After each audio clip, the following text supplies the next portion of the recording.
My goodness me, he didn't do anything and nobody's going to trust him. That lady right there is Kayleigh McEnany, White House press secretary. All right, Kayleigh, have at it. Here's Governor Cuomo saying that kind of thing. Have at it. Yeah, this is absurd what he is saying. President Trump organized Operation Warp Speed back in January, when Democrats were engaging in baseless impeachment. President Trump was partnering with Moderna to the tune of $1.52 billion, another tranche of millions of dollars, Pfizer as well.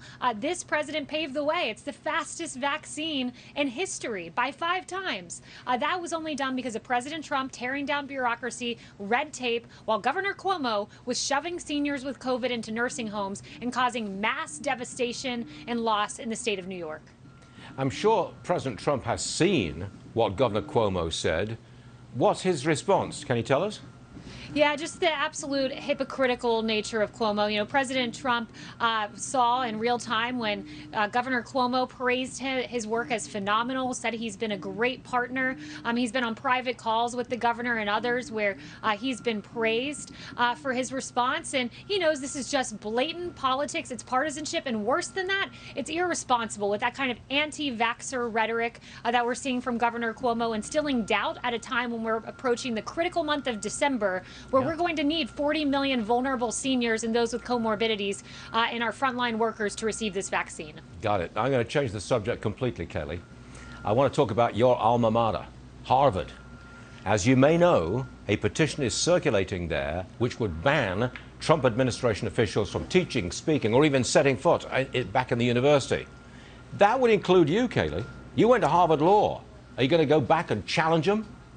Yeah, absolutely. Look, I hope the administration stands firm against this sort of call from censorship among the students. Because when I was there, Stuart, there was this uprising of leftists on campus that tried to silence the speech of people from the right and conservative individuals, and the administration actually stood up against them.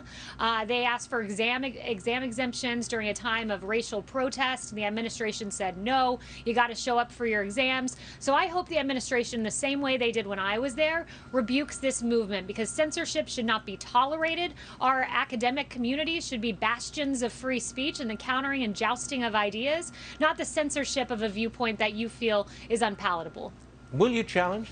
I mean, I'd love to see you walk back into Harvard, Harvard Yard or whatever it is. I'd love to see you walk back and see what happens. I really would like to see that. I'd like to see them throw you out, or try to. I'm not being funny.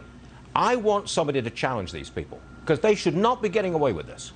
Absolutely. I would do just that, Stuart. I will happily walk back on campus and challenge this. While I was there, I was very vocal about my support for President Trump back in 2015 and 2016.